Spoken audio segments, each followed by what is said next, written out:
Well, Dad, thank you so much for joining us for three more conversations. I know in the past we've had such amazing feedback, and what my heart is, what our heart is for these conversations to be applicable for everyone and anyone, whatever stage of life they are in.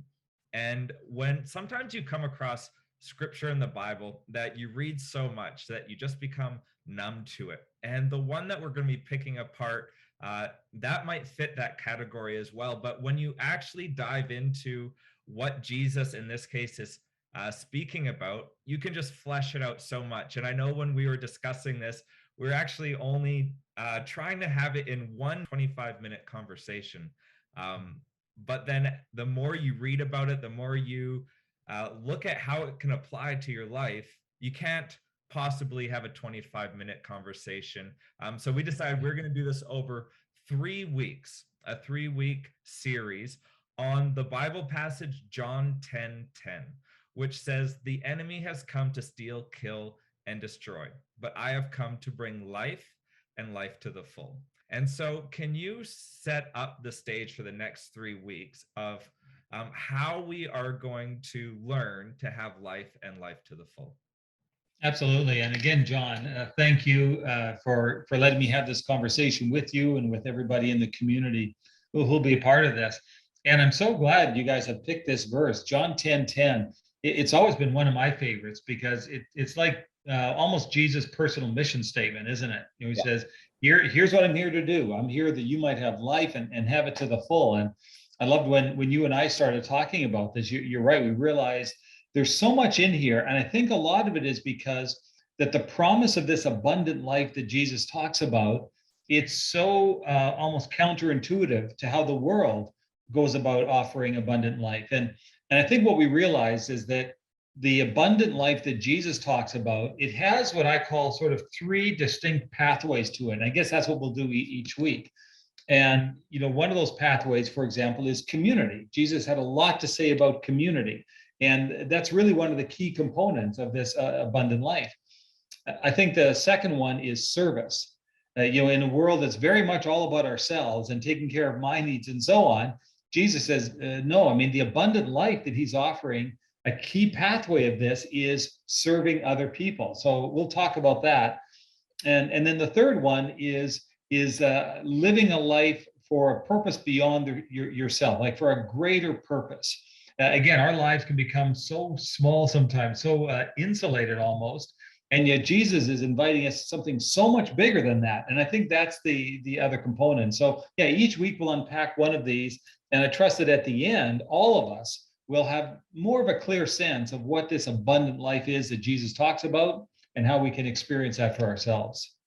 Yeah, and we're so excited for these next 3 weeks. But for today, like you said, we're going to focus on that community aspect. And I feel like community, at least in the church world, is something that we talk about a lot. And I feel like maybe sometimes we can just feel like we're being encouraged to be out communified. Like we can only have so much, that word up. We can only have so much community in our life. And it's like, oh, not this community thing again. But sometimes we're actually not getting the community that Jesus intended for us. Right. Yeah, you're so right, John. I love that word, over communified or whatever it is. I'm going to use that. But you're right. It's a word that all of us throw around, whether it's in the church or in any other part of our lives. But you're also right that when Jesus talks about community, it's something very, very different. It's something that's very rich and soul-filling and life-changing as well. So what is that community that he talks about, and how do we get there? Well, one of the things that I've really found as I've studied Jesus and the way he built this kind of life-giving community is he was always so intentional. And I think that's something that we can apply ourselves, is that the kind of community that Jesus talks about, it's not accidental. You don't just sort of drift into it. The kind of community that Jesus talks about is always so intentional. I mean, Jesus was always, he called his disciples to himself. You notice how he did that? Like he didn't sort of wait around and wait for people to kind of drift by. No, Jesus called people, like he called the disciples. So he took that step. He took that step of intentionality And I think that's something that we need to look at as well, is how can we be more intentional in calling people into community with us? Yeah, and when we read about Jesus, Dad, and you just touched on this, often we focus on the things that he taught, right? We focus on what he did, and he had all these amazing sermons, but sometimes we don't focus enough on how he lived his life. And I believe that the best role model in terms of how we can live our life is actually Jesus. And what you were talking about there was Jesus, how he found community was so vital to his life. And I know for us as a family, Dad, you've always talked about the importance of community, but you've also emulated it as well. And 10 years ago, we were all sort of put in a situation where we were removed from our normal community, which we had built for our whole life. And we were all sort of placed in different areas. So, and it affected each one of us differently. Adam, he stayed in Kelowna, where we're from, and so he was able to continue to build his community that he had there. But part of that community would have been his family, and all of a sudden the family dispersed.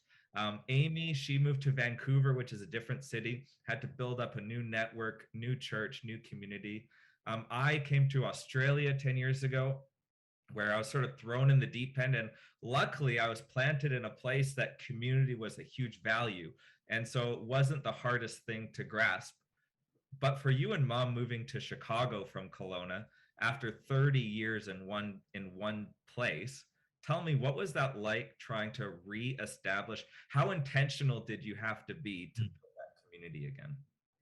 Well, yeah, it's a great description, by the way, John, of how all this came about in our whole family. And it really does point to that value of being intentional in building community, the kind of community that Jesus is talking about.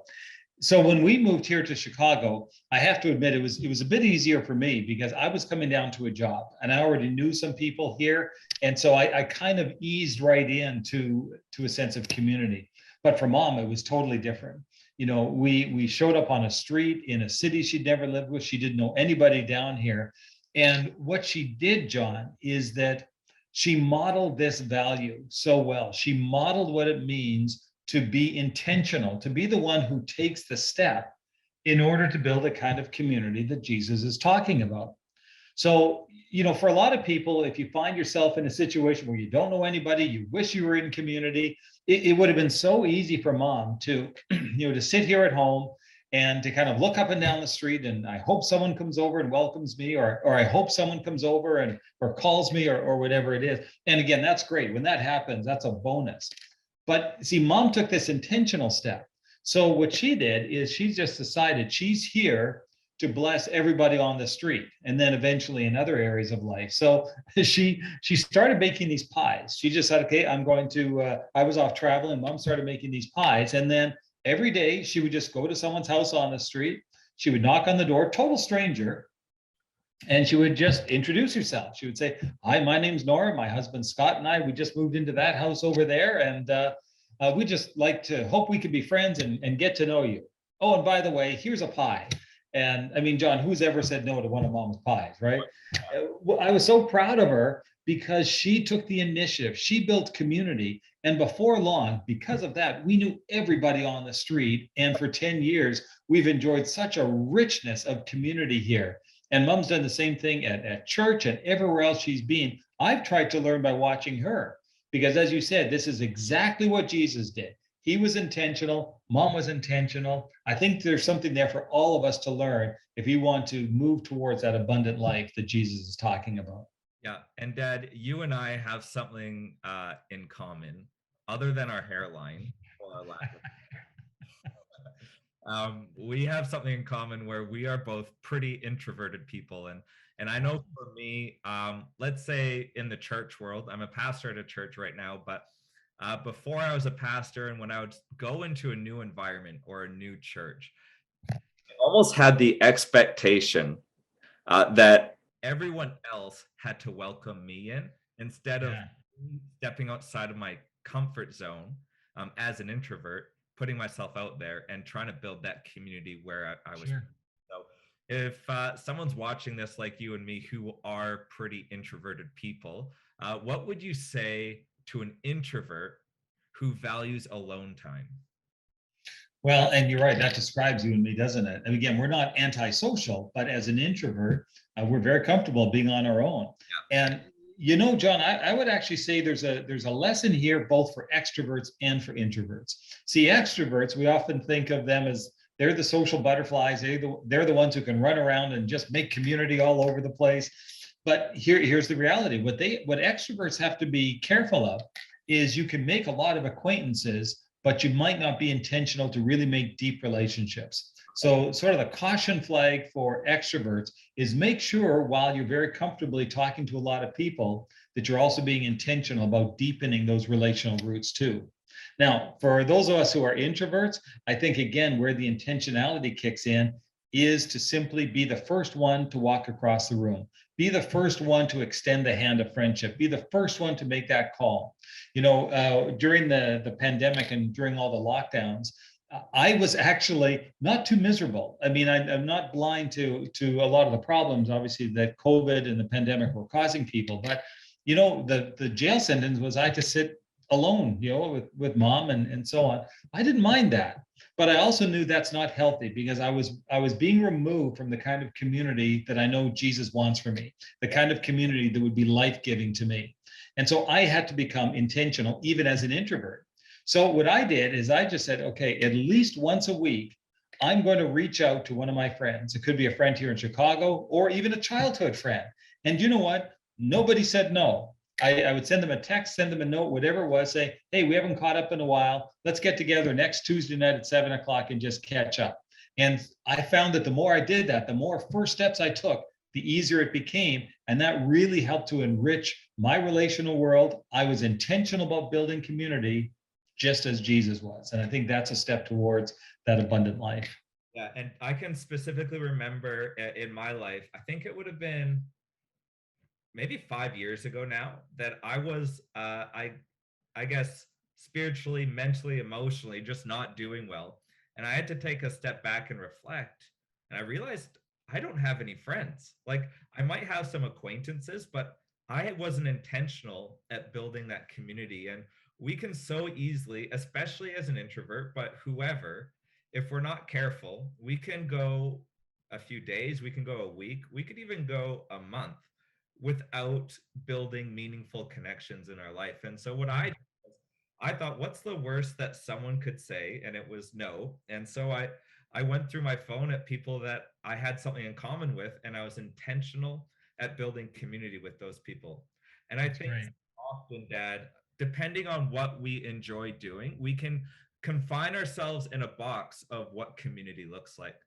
And so I just want to encourage people that are watching this, especially at the Rock Christian Family, but wherever you are, whoever's watching this, that community doesn't mean you have to go and sit and have a cup of coffee with one another and catch up. For me, one thing I love to do is I love to go for runs with people. And when I'm going for runs with people, I'm asking intentional questions.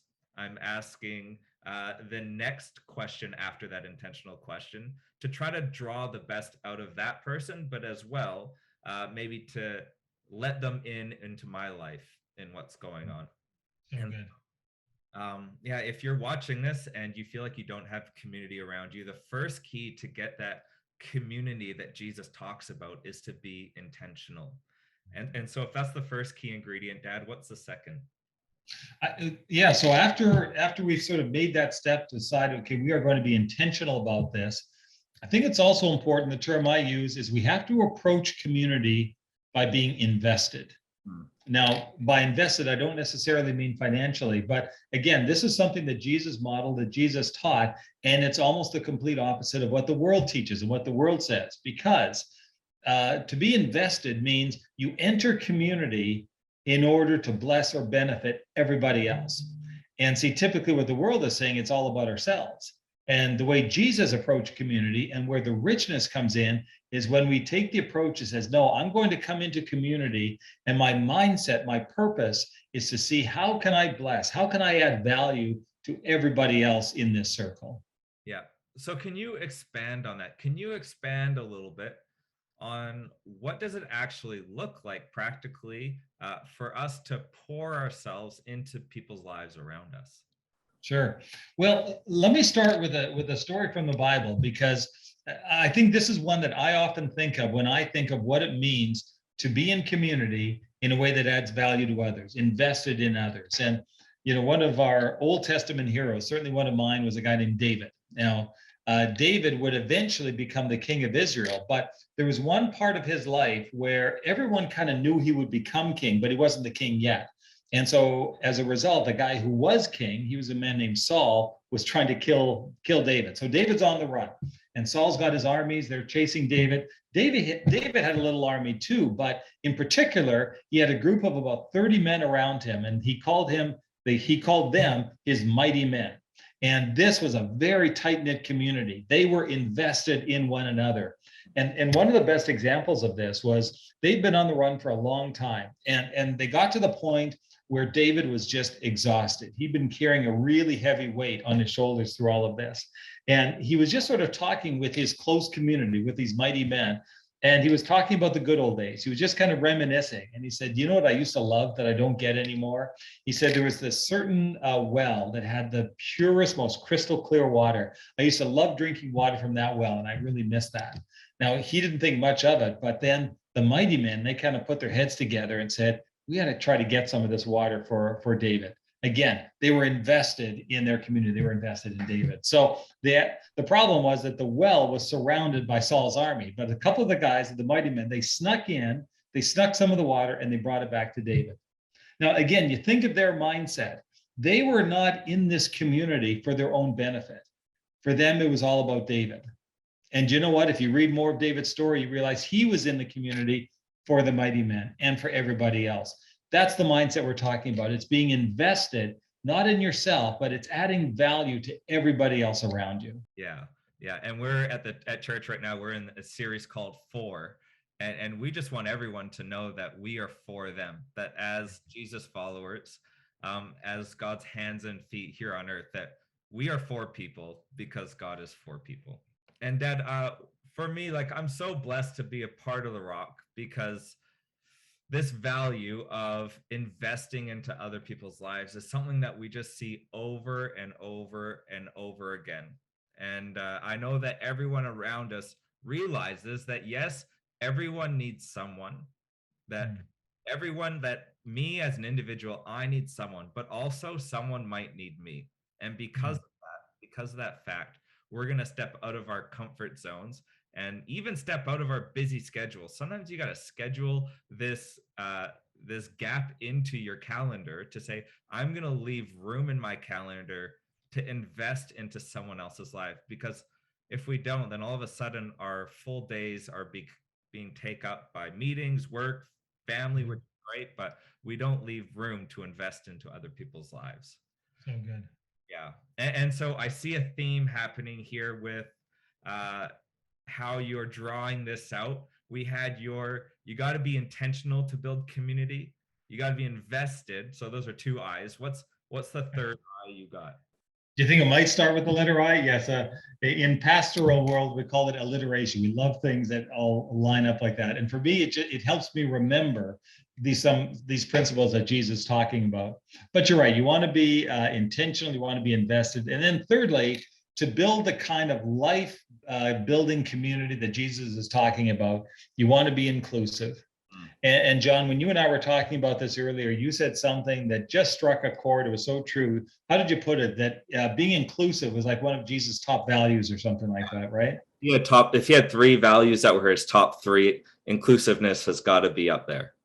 Absolutely. And one of my favorite stories that illustrates this, because again, what Jesus was modeling and teaching was that in his kind of community, we don't just look for people who are exactly like ourselves. Yeah. We look for people who are on the margins, people who are on the outside, people who might otherwise never come together. That's the kind of community that Jesus wants us to build. It's the kind of community he built. A few minutes ago, we were talking about his closest friends, these 12 close friends. They were called the disciples. And if you really understand who they were, if you kind of look in the Bible and you read kind of the biographies of these 12 men, you realize Jesus was living out being inclusive. A great example was, one of the guys he called was named Matthew. Sometimes in the Bible, he was called Levi. And his job was he was a tax collector. Now we see that and we just say, okay, well, we have tax collectors, but not like they had back then. You see, being a tax collector meant Matthew was one of the most hated people in all of Judea. That's where they lived at that time, because this was Judea at the time of Jesus was occupied by the Romans, and the Romans collected tax through these people that they would hire. So Matthew, he was a Jewish person, but he'd been hired by the Romans to collect money from his own countrymen. So could you imagine, you already hate the Romans. Now you got this guy named Matthew who's been hired by them to take your money. Plus, it was such a corrupt system because Matthew and all the other tax collectors, they were allowed to keep more than they needed to collect. So they were horrible. They were hated. So Jesus calls a tax collector in. He also called another guy in named Simon the Zealot. Now, what's a zealot? A zealot was like, we would call it a terrorist organization. They were radical Jewish people, and they, among their the things they were trying to do, there were two key platforms in what they were trying to accomplish. One was to overthrow Rome, and secondly was to kill tax collectors. That's what it meant to be a zealot. So Jesus calls Simon the Zealot in, and you know, John, I've often thought, what would have been like to have been there when Jesus did this introduction? Matthew, the tax collector, meet Simon, the guy who kills tax collectors. Simon, this is Matthew. And then, okay, boys, let's go camping. You know, I was wondering, I wonder if sometimes Jesus kind of had to put his sleeping bag in between those two boys when they were out there. But this is what Jesus did. And he was modeling something that he wanted us to do as well and to benefit and be blessed by. When you're building community, make sure it's an inclusive community. It's a community of people who might be on the margins, who might not otherwise connect, but there's richness in that kind of community. Yeah, and I like to say that Jesus would invite everyone and anyone to his table. And what I mean by that is when you're in high school or any school, you've got your lunch table that you sit at. And typically in our world, people that are sitting at your table are like you. They like the same things as you, and they just, it's convenient to have them around. But Jesus often had people that were nothing like him. And he said, why don't you come and sit at my table? You've been rejected from every other table here. You're a bit of an outcast, but I've got so much room for you at my table. And the amazing thing about that is they were nothing like him, but they always got along. I mean, Jesus always was able to connect with them where they were at. And so today we are talking about how do we get this life and life to the full that Jesus talks about in John 10:10. And this is just part one of this 3-week series. And today we looked at community. And to have the community that Jesus talks about, you have to be intentionally. You have to be intentional. You don't accidentally fall into meaningful community that's going to make your life better and make other people's lives better. It just doesn't happen. You have to be intentional. You also have to invest. When you're in community, it's not all about you. In fact, it's what can you do to make other people's lives better. So you got to be intentional. You got to invest. And the third one is inclusive. You have to be inclusive. Be inclusive of everyone to have this true community that Jesus talks about. So, Dad, thank you so much for taking the time today to pick apart John 10:10, where it says, the enemy has come to steal, kill, and destroy, but I have come to bring life and life to the full. Well, John, it's been a privilege, and I love the verse. I love the Rock Christian family, and I love this journey of looking at what does this abundant life really look like. We've touched on the topic of community. We've got a couple more to go, and I think it's going to be a great conversation.